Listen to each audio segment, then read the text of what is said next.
안녕하세요. 오토월드 김웅식 기자입니다. 오늘은 지난 프리우스 시승에 이어서 두 번째 하이브리드 기아 K8 하이브리드 시승을 하고 있습니다.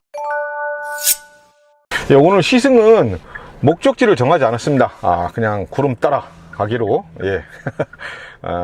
하이브리드카가 왜 전기차와 공생을 해야 하는지 K8을 통해서 알아보려고 그냥 연료 게이지에 이 빨간불이 들어올 때까지 달려볼 그런 작정입니다.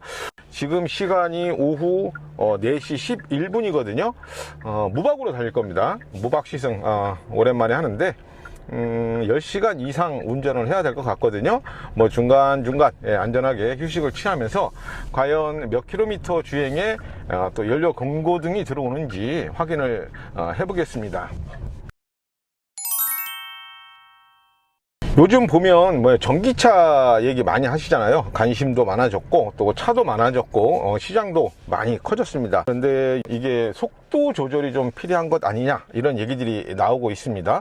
전기차 효율성이 아직은 뭐 하이브리드카를 넘어서지 못하고 있고, 특히 이 자동차 산업이 급격하게 변화하는 데 따른 어떤 부담 같은 것들도 작지 않기 때문인데요. 뭐 전기차가 필요한 이유 뭐 환경이죠. 환경. 그런데 이산화탄소나 또 미세먼지나 뭐 또 잘 아시는 NOx, 낙스 같은 유해물질 배출량이 자동차 이 전주기로 봤을 때 아직은 부족한 것이 많다, 이런 지적에 따른 겁니다. 그래서 뭐 전기차 환경성이 하이브리드카를 넘어설 때까지 공생을 해야 한다, 이런 것들이 많이 지적이 되고 있는데요. 뭐 저도 일부분은 공감을 하고 있습니다. 많은 전문가들도 전기차만이 미래 자동차의 대안은 아니다, 이제 이렇게 보고 있습니다. 뭐 기존의 내연기관 주행거리 연장 기술이 앞으로도 계속 발전을 할 가능성이 있고, 또 새로운 에너지, 또 수소 전기차 등등 함께 살펴보면서 이 속도를 조절해야 한다, 이런 지적인데요. 뭐 이런 얘기도 있다 정도로 보시고 기아 K8 하이브리드로 화제를 돌려보겠습니다.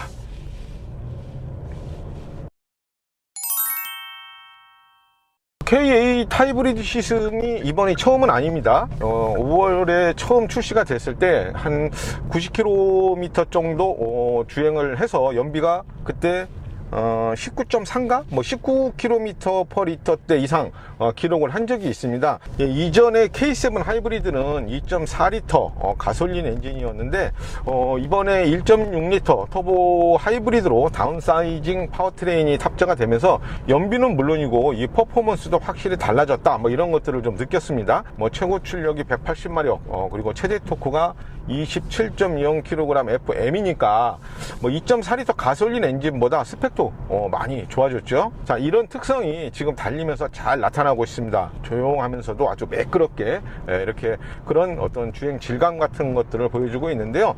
뭐 저속에서 급가속을 하고 중속으로 뭐 또 스피드미터 게이지를 올려도 아주 노련하게 반응을 해주는 맛도 있고요. 또 하이브리드카 특유의 어떤 질감 같은 것도 아주 잘 잡아놨습니다. 이전에 뭐 좀 약간 이질감이 있었던 그런 질감하고 전혀 달라졌는데요. 엔진 질감도 뭐 그냥 순수 내연기관차, 그러니까 정숙하고 좀 부드러운 그런 순수 내연기관차하고 크게 다르지 않다, 이런 특성을 갖고 있습니다. 최종 연비가 어떻게 나올지 뭐 그런 것들은 아직 알 수가 없겠지만, 우선 뭐 그냥 무게를 줄인 효과가 가장 클 것 같아요. 뭐 이전에 K7 하이브리드보다 차체 사이즈가 많이 커졌는데도 불구하고 이 K8 하이브리드 공차 중량은 1630kg, 그러니까 한 45kg 뭐 이 정도 많이 줄었거든요. 그러면서 또 터보 시스템으로 퍼포먼스도 강화가 됐으니까 뭐 연료 효율성, 또 퍼포먼스, 이렇게 두 마리 토끼를 다 잡은 겁니다. 뭐 예전 시승에서도 느낀 건데 모터 개입이 아주 적극적이라는 것을 이게 주행을 하면서 느낄 수가 있거든요. 뭐 시속 80km 뭐 이 정도에서도 이 전기 모드가 활성화됩니다. 그러니까 회생 제동 에너지를 모아놨다가 출발, 발진, 뭐 가속, 등판 뭐 이런 거 할 때도 적극적으로 개입을 해주니까 연료 효율성이 그만큼 좋을 수밖에 없는 거죠. 생김새나 실내 구성, 뭐 어떤 사양력 뭐 들어가 있고 또 운전 보조 시스템이 어떤 게 있고 뭐 이런 것들은 좀 생략을 하겠습니다. 뭐 자주 소개가 됐으니까 그런 것들 참고하시면 될 것 같고요. 뭐 그래도 이제 이 운전 보조 시스템 있잖아요. 진짜 편리합니다. 제가 뭐 지금 장시간 운전을 한 건 아니지만 짧은 시간 운전을 하면서 또 이전에 시승을 할 때도 느꼈던 점인데 이런 운전 보조 시스템 같은 것들은 국내에서 지금 양산되고 있는 아니면 또 해외에서 수입되고 있는 그 어떤 차들보다도 정말 뛰어난 정확성, 그리고 아주 편의성 이런 것들을 갖추고 있다고 자신 있게 얘기를 할 수 있을 것 같아요. 제가 지금 출발할 때 전부 다 리셋을 했습니다. 트립컴퓨터 리셋을 했는데요. 뭐 거리, 연비, 주행시간 이런 거 다 리셋을 했습니다. 그리고 한 30분 정도 주행을 했습니다. 한 28km 정도 주행을 했는데 벌써 연비가 20km/L대로 이렇게 기록이 되고 있습니다. 자, 과연 최종 연비가 어느 정도 나올지 이런 것들 한번 기대를 해보셔도 좋을 것 같습니다. If I take you down, would you really hold me down and be your best friend? She just wanna hit me with a quickie by the pool and I'm like, yes ma'am. Well, you got me feeling for your body, you might turn me to a yes man. Oh yeah. 제가 따로 조명 장비를 갖고 다니지 않기 때문에 지금 여기 주차장에 가로등에 의지해서 지금 촬영을 하고 있거든요. 좀 이해를 좀 부탁드리고요. 지금 중간 기착지에 도착을 했습니다. 여기는 경북 영덕에 있는 신재생에너지 전시관이라는 곳이에요. 주변에 풍력발전기가 굉장히 많이 있거든요. 지금 밤이라 보이지는 않는데 제가 지금 서 있는 정면이 동해바다입니다. 동해바다. 이게 낮에 보면은 이 경치가 정말 아름답거든요. 바다도 시원하게 뚫려 있고 여기 올라오는 길, 뭐 풍경 뭐 이런 것들이 상당히 좀 멋진 곳인데 안타깝게도 그런 것까지는 보여드릴 수가 없을 것 같습니다. 제가 오후 한 4시 11분 정도에 경기도 군포에서 출발을 했습니다. 여기까지 오는 거리가 416km 정도 됐고요. 그리고 총 운전한 시간이 5시간 한 40분 정도 걸렸습니다. 강릉까지는 고속도로를 이용을 했는데 강릉에서 여기 올 때까지는 고속도로를 타지 않고 7번 국도, 주로 7번 국도를 이용을 해서 여기까지 오는 바람에 주행거리도 상당히 많이 늘어났고요. 그리고 또 운전하는 시간도 상당히 많이 늘어났습니다. 이 고속도로를 타고 여기 오면은 이렇게까지 시간이 걸리지 않거든요. 뭐 서울 기점으로 해서 한 4, 50km, 50km 뭐 요 정도 되는 거리고 또 주행 시간도 한 3시간 정도밖에 걸리지 않는데 저는 일부러 주행거리를 좀 늘리기 위해서 좀 빙빙 돌아서 이렇게 오는 바람에 거리가 400km가 넘은 겁니다. 평균 연비 좀 궁금하시죠? 지금까지 여기 중간 기착지까지 오면서 기록한 평균 연비가 22.0km/L 이렇게 기록이 됐습니다. 제가 지금 시승한 차가 타이어도 가장 큰 사이즈를 끼워놨고요. 그리고 또 빌트인 캠이 장착이 되어 있기 때문에 이 차의 복합 기준 인증 연비가 16.2km/L 이렇게 돼 있거든요. 좀 인증 연비를 크게 뛰어넘는 그런 연비를 기록한 것도 사실 좀 기대한 것보다 좀 높게 나왔다 이렇게 볼 수 있겠고요. 제가 지금 다시 강릉 쪽으로 돌아갈 거거든요.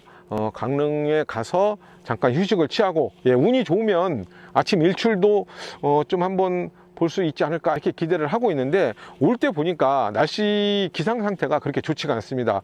해무도 상당히 많이 깨어 있었고요. 그리고 내일 날씨가 살짝 흐리다 뭐 이런 기상 예보도 있기 때문에 일출을 볼 수 있을지는 제가 확실히 자신을 할 수 없을 것 같아요. 어쨌든 강릉에 가서 휴식을 취하고 다시 출발지로 돌아가다 보면 연료 경고등에 좀 불이 들어오지 않을까.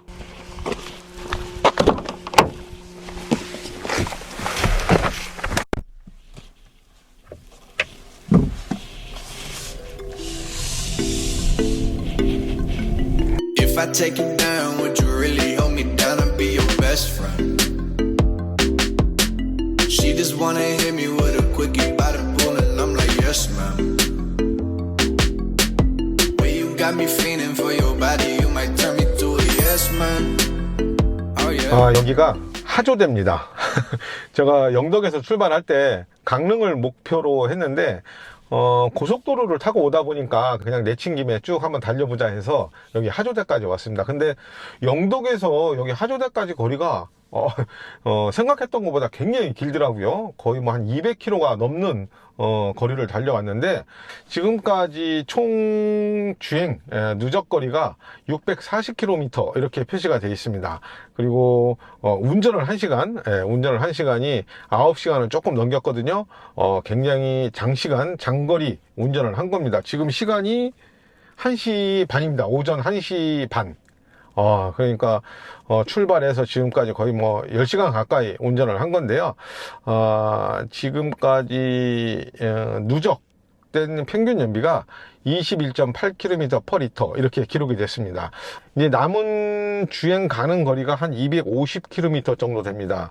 640km 주행을 했고 남은 주행 가는 거리가 250km 정도 되니까 뭐 900km 정도는 주행을 할 수 있을 것 같은데요.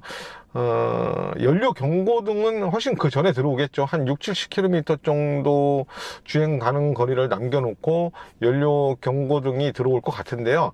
내일이 아니죠. 이제 오늘 아침, 오늘 일출 시간에 맞춰서 좀 기상을 해서 해가 일출을 볼 수 있을지 없을지 지금 확실히 모르겠어요. 왜냐하면 날씨가 그렇게 뭐 이렇게 썩 좋은 상태가 아니거든요. 어쨌든 좀 기다려보고 일출 시간에 맞춰서 기상을 해서 정리를 하고 출발지로 다시 돌아가면서 연료 경고등에 불이 들어올 때까지 계속 한번 더 달려보겠습니다. 오늘 이 강릉 쪽 일출 시간이 5시 한 1분? 뭐 요 정도로 이렇게 예보가 됐었는데 지금 5시가 다 됐거든요. 근데 지금 보시는 것처럼 저렇게 구름 사이로 살짝 해가 비추는 것으로 그치고 있습니다. 밤에 좀 보시는 것처럼 이렇게 비도 좀 내렸습니다. 비도 좀 내렸고 돌아가는 중에 연료가 부족하다 이렇게 경고등이 들어올 것 같거든요. 자, 이제 어느 정도의 주행 거리에서 연료 경고등이 들어올지 그것도 한번 체크를 해보고요. 최종적으로 어떤 연비가 나올지도 한번 돌아가면서 체크를 해보도록 하겠습니다. If I take you down, would you really hold me down and be your best friend? She just wanna hit me with a quickie by the pool and I'm like yes man. 드디어 이 연료 부족 경고등이 떴습니다.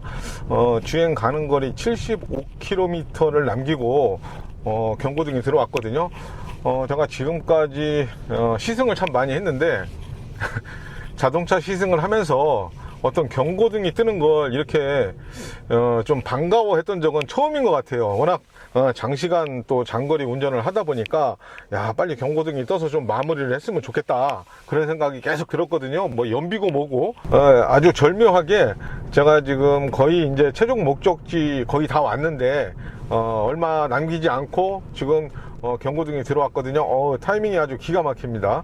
자, 이제 안전한 곳에 가서 차를 세우고 마무리를 하겠습니다. 지금 또 비가 내리는 관계로 차 안에서 실내에서 마무리를 해야 될 것 같네요. 제가 어제 출발했던 곳으로 다시 되돌아왔습니다. 어제 오후 4시 한 10분쯤 여기서 출발을 했는데 경북 영덕에 들렸다가 그 다음에 강원도 하조대 해수욕장 갔다가 이제 서울 양양 고속도로 타고 이곳으로 돌아온 겁니다. 연료 부족 경고등이 들어온 시점까지 기준으로 해서 말씀을 드리면은요, 총 주행 거리가 849.9km 이렇게 기록이 됐습니다. 849 그러니까 거의 뭐 한 850km 주행을 한 건데요. 그때 남은 주행 가는 거리가 75km 이렇게 표시가 됐습니다. 운전은 거의 뭐 한 12시간 40분 정도 했습니다. 자, 최종적으로 연비는 21.8km/L 21.8km/L 이렇게 기록을 했습니다. 이게 준대형 세단 연비입니다. 경차가 아니에요. 소형차도 아닙니다. 전장이 5m가 넘고 중량이 1.6톤 이상인 준대형 세단이 이런 연비를 기록한 겁니다. 이 하이브리드카, 그러니까 기아 K8 하이브리드 뿐만이 아니고 다른 종류의 하이브리드카를 사신 분들도 바로 이런 연비에 대한 어떤 만족감 같은 것들이 상당히 높을 것 같다는 생각이 듭니다. 제가 다른 하이브리드카를 시승을 했을 때도 대부분은 인증 연비를 훨씬 초과하는 그런 연비를 기록했거든요. 요게 바로 이제 하이브리드카의 어떤 가장 큰 장점이라고 얘기를 할 수 있겠죠. 지금 이제 K8이 나온 지 얼마 안 됐잖아요. K8 출시가 되고 K8 하이브리드 모델은 지난 5월 달에 출시가 됐는데 하이브리드 버전이 출시가 된 이후에 계약 추이를 보면은 거의 뭐 한 10대 중 6대가 하이브리드를 선택하신다고 합니다. 그만큼 이 하이브리드 카에 대한 어떤 인식 같은 것들도 많이 바뀌었고, 또 연비 경제성 이런 가치 같은 것들도 많이 알려지면서 뭐 지금 K8 하이브리드 뿐만이 아니고 다른 종류의 어떤 하이브리드 카에 대한 관심 또 수요 이런 것들도 많이 증가를 하고 있는 것 같아요. 뭐 저 같아도 만약에 K8을 구매하고 싶다라고 하면은 이 하이브리드로 선택을 할 것 같은데요. 예, 최고급형 기준으로 하이브리드 가격이 친환경차 세제 혜택을 받았을 때 한 4,200만 원 정도 하거든요. 일반 모델이 같은 트림으로 했을 때 한 3,800만 원, 그러니까 한 400만 원 정도 차이가 나는 겁니다. 예, 이게 그냥 딱 보면 차이가 굉장히 많이 나는 것 같은데, 사실 할부로 뭐 3년 약정 할부로 구매를 한다고 하면은 한 달에 한 10만 원 정도 추가 부담이 되는 정도니까, 예, 뭐 그렇게 큰 부담은 안 될 것 같아요. 대신 오늘 제가 보여드린 연비를 보면 유류비 절감액이 더 크게 좀 체감을 하실 수 있을 것 같다는 생각도 들거든요. 예, 주행거리가 길면 길수록 이런 장점이 더 크게 나타날 것 같다는 생각이 드는데요. 전기차가 뭐 이렇게 속속 등장하면서 하이브리드카 시대가 갔다? 뭐 이렇게 보시는 분들도 계시긴 한데, 아직은 시기상조라는 거, 그러니까 요즘 뭐 정부가 이게 매년 이 하이브리드 카에 대한 어떤 세제 혜택 같은 것들을 조금씩 줄여나가고 있거든요. 근데 이게 좀 선진국 같은 경우에 보면은 이 하이브리드 카가 전기차 시대로 전환되는 그런 어떤 그 전환기에 가장 현실적인 친환경 차다, 이렇게 좀 인식을 하고, 오히려 이 연비에 따른 어떤 그 세제 혜택을 좀 높이는 그런 추세에 있습니다. 그러니까 우리나라가 너무 성급하게 뭐 이렇게 세제 혜택을 줄여나갈 이유가 있을까 하는 그런 좀 우려도 좀 있습니다. 자, 지금까지 K8 하이브리드 무박 시승, 연료 경고 등이 들어올 때까지 오테렐드 김웅식 기자였습니다. 감사합니다.